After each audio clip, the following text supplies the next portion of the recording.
ज्ञान वैराग्य तीनों के इम्प्लीमेंट का अलग अलग स्थान है। कोई अपमान कर दे तो वैराग्य को इम्प्लीमेंट करो, वहां वैराग्य की जरूरत है। जैसे यहाँ कथा में आ गए, बहुत सारे रिश्तेदार हैं और किसी को न बुलाया हो या बुलाया हो तो ध्यान न दिया हो, पानी दिया तो एक ही गिलास दिया, दोबारा नहीं पूछा, काजू कतरी खिलाई तो बच्चों ने खा ली तो आधा ही दी। अब ऐसी स्थिति में वैराग्य ही काम आता है। जिसमें वैराग्य न हो वो तो अपमान समझ करके चला जाएगा, नुकसान किसका हुआ? उसी का हुआ। इसलिए वहां वैराग्य की जरूरत है। जहां कोई समस्या आ जाए, दुख आ जाए, वहां ज्ञान की जरूरत है, वहां ज्ञान को लगाने की आवश्यकता है। और जहां कथा की बात हो तो वहां भक्ति को अप्लाई करने की आवश्यकता है। ये ज्ञान, ये वैराग्य, ये तीनों चीजें, वैराग्य क्या है? हर तरफ से अपने दिमाग को समेटकर एक लक्ष्य पर निर्धारित कर देना वैराग्य है। ज्ञान क्या है?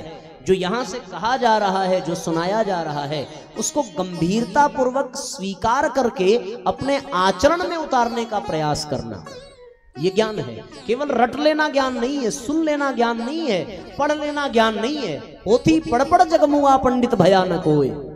पंडित कौन है? पंडित की परिभाषा नीति शतक में दी गई है, आत्मवत् सर्वभूतेषु, जो सबको अपनी ही आत्मा समझे। मातृवत् परदारेषु परद्रव्येषु लोष्ठवत्, आत्मवत् सर्वभूतेषु यह पश्यति स पंडिता। जिसका दृष्टिकोण ऐसा हो, जो पराई स्त्री को मां के समान देखे, पराये धन को काष्ठ के समान देखे और सब में अपनी आत्मा का दर्शन करे, यह पश्यति स पंडिता, उसको पंडित कहते हैं। और ये कौन कर सकता है? जो ज्ञान को अपने जीवन में उतार ले, उसको पंडित कहते हैं। देखो, गाय का दूध है, दूध दूहना आ गया, इसको ज्ञान नहीं कहेंगे। दूध दूहने के बाद उबालना आ गया, इसको ज्ञान नहीं कहेंगे। दूध पी लिया और पचा लिया, उसको ज्ञान कहेंगे। अब आप ज्ञानी हैं, क्योंकि दूध दूहने के बाद दूध का कुछ भी आप कर सकते थे, तो वो अज्ञानता ही होगी। उबाल दिया, उबालने के बाद वो फट भी जाता, बह जाता, अज्ञानता ही कही जाती है। पी लिया और पीने के बाद अपच भी हो गया, तब भी अज्ञान है। पीने के बाद पच गया, अब वो ज्ञान है। हाँ भैया, बहुत ज्ञानी हो, तुमने दूध पी लिया, पचा लिया। लेकिन एक और बात, पचने के बाद उस दूध से जो ऊर्जा मिली, अगर उस ऊर्जा को गलत काम में लगा दिया तो अभी भी तुम अज्ञानी ही हो। उस ऊर्जा को भी यदि अच्छे कार्य में लगाया तो पक्के वाले ज्ञानी हो। तो जो सुना है उसको जीवन में धारण करो, आचरण में उतारो, तब जाकर के कल वाली कहानी क्रोधम मां कुरु, सबने सुन लिया कि क्रोध मत करो, पर आचरण में किसने उतारा? युधिष्ठिर ने उतारा। इसलिए युधिष्ठिर ज्ञानी है। तो यहां पर ज्ञान, सीरियसली एक्सेप्ट कर लेना यहां की बातों को और उसको इंप्लीमेंट कर देना अपनी जिंदगी में, बस वो ज्ञान है। और भक्ति यानी डेडिकेशन। लाख समस्या हो फिर भी अपने लक्ष्य के प्रति समर्पित रहना, इसी को भक्ति कहते हैं। पैर में दर्द हो रहा है, घुटने बैठने नहीं देते, फिर भी टेढ़े होके, तिरछे होके, फैला के, उठा के, चल के, टहल के, बैठ के सुनने में लगे हैं, ये क्या है? भक्ति है। शरीर गवाही नहीं देता। किसी को भूख लगेगी, किसी को प्यास लगेगी, किसी को बाथरूम जाना होगा, फिर भी सब मन मार के बैठे रहो, ये कथा के प्रति भक्ति है। इसको डेडिकेशन कहते हैं। ज्ञान, वैराग्य और भक्ति, तब जाकर के बात बनती है। कथा प्रारंभ हुई आनंद तट पर वटवृक्ष के नीचे हरिद्वार क्षेत्र में। जैसे ही कथा प्रारंभ हुई वैसे ही चारों ओर खूब संकीर्तन हुआ। सबने अपने अपने वाद्यंत्र बजाए। सनत कुमारों ने कथा का गान प्रारंभ किया तो सबके वाद्यंत्र बजने लगे। मां सरस्वती ने वीणा वादन किया है। भगवान के पार्षद उद्धव, प्रहलाद, ध्रुव इत्यादि ने शंख, घड़ियाल और करताल बजाए हैं। नारद जी अपना वाद्य यंत्र बजाते हैं, गणेश जी मृदंग बजाते हैं। ऐसे अनेकानेक देवी देवता उस कथा को और अधिक लोकप्रिय और अधिक सुंदर बनाने में अपना अपना सहयोग प्रदान करते हैं। कुछ ऋषि अनेकानेक बहाने बना करके कथा में लोगों को बुलाते हैं। भैया तुम्हारा रोग नहीं ठीक हो रहा है, आओ कथा में बैठो। बेटी का विवाह नहीं हो रहा, आओ आओ कथा में सुनो, सब हो जाएगा। ऐसे ऐसे बहाने से भी कथा में लोगों को इकट्ठा कर रहे हैं। इसमें ऐसा वर्णन है कि सारी नदियां स्त्रियों का रूप धारण करके कथा में आ गई हैं। सारे तीर्थ पुरुषों का रूप धारण करके, जितने भी पर्वत हैं वो पुरुषों का रूप धारण करके आ गए हैं। बड़े बड़े पशु पक्षी जो जहां थे वहीं से आकर के कथा में बैठने लगे और फिर सबने एक साथ भगवान के नाम का संकीर्तन किया है। श्री कृष्ण गोविंद हरे मुरारी, हे नाथ नारायण वासुदेवा। श्री कृष्ण गोविंद हरे मुरारी, हे नाथ नारायण वासुदेवा। हे नाथ नारायण वासुदेव, हे नाथ नारायण वासुदेव, हे नाथ नारायण वासुदेव, हे नाथ नारायण वासुदेव।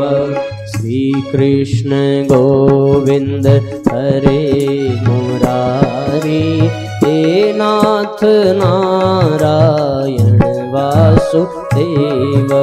श्री कृष्ण गोविंद हरे मुरारी, हे नाथ नारायण वासुदेव। हे नाथ नारायण वासुदेव, हे नाथ नारायण वासुदेव। दोनों हाथ ऊपर उठा करके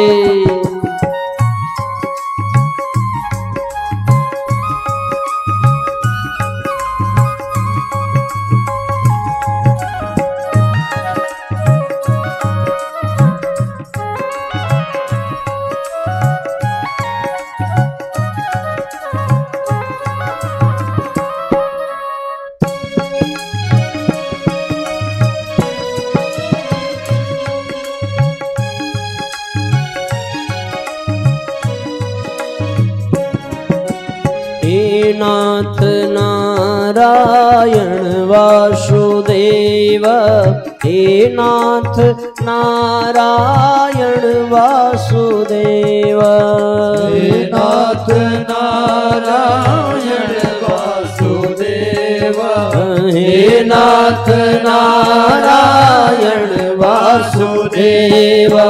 श्री कृष्ण गोविंद हरे मुरारी, हे नाथ नारायण वासुदेव। श्री कृष्ण गोविंद हरे मुरारी, हे नाथ नारायण वासुदेव।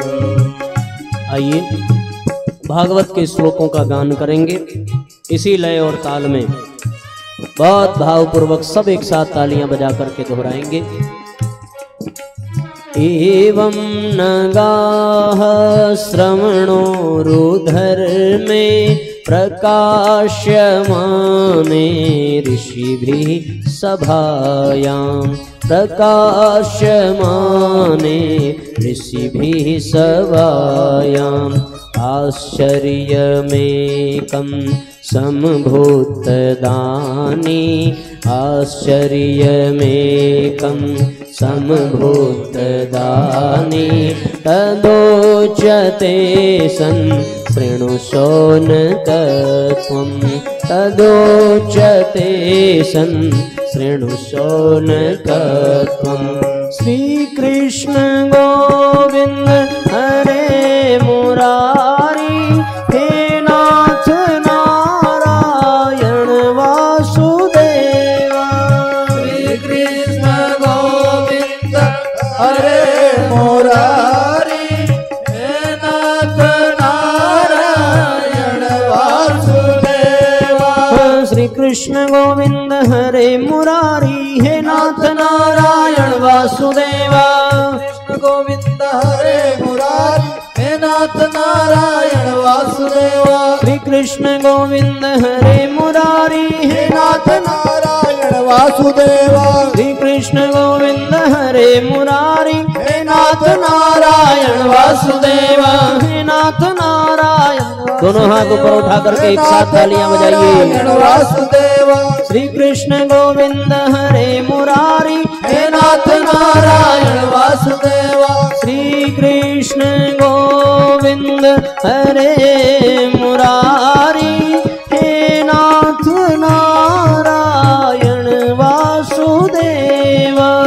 श्री कृष्ण गोविंद हरे मुरारी हे नाथ नारायण वासुदेवा। भक्ति सुतौ तौ तरुणं गृहीत्वा प्रेमैकरूपा सहसा विरासी। प्रेमैकरूपा सहसा विरासी। श्री कृष्ण गोविंद हरे मुरारी नाथेति नामानि मुहुर्वदन्ति। नाथेति नामानि मुहुर्वदन्ति। श्री कृष्ण गोविंद हरे मुरारी हे नाथ नारायण वासुदेवा। कृष्ण गोविंद हरे मुरारी हे नाथ नारायण वासुदेवा। श्री कृष्ण गोविंद हरे मुरारी हे नाथ नारायण वासुदेवा। हे नाथ नारायण वासुदेवा। हे नाथ नारायण वासुदेवा। हे नाथ जागतां भागवतार्थभूषां सुचारुवेषां ददृशुः सदस्या। कथं प्रविष्टा कथमागतेयम्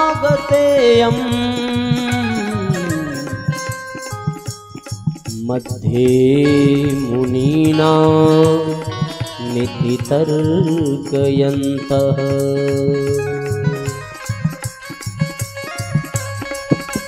श्री कृष्ण गोविंद हरे मुरारी हे नाथ नारायण वासुदेवा। कृष्ण गोविंद हरे मुरारी हे नाथ नारायण वासुदेवा। श्री कृष्ण गोविंद हरे मुरारी हे नाथ नारायण वासुदेवा। श्री कृष्ण गोविंद हरे मुरारी हे नाथ नारायण वासुदेवा। हे नाथ नारायण वासुदेवा। हे नाथ नारायण वासुदेवा। बोलिए बाल कृष्ण भगवान की जय। बोलिए कृष्ण कन्हैया लाल की जय। तो यहाँ कथा का शुभारंभ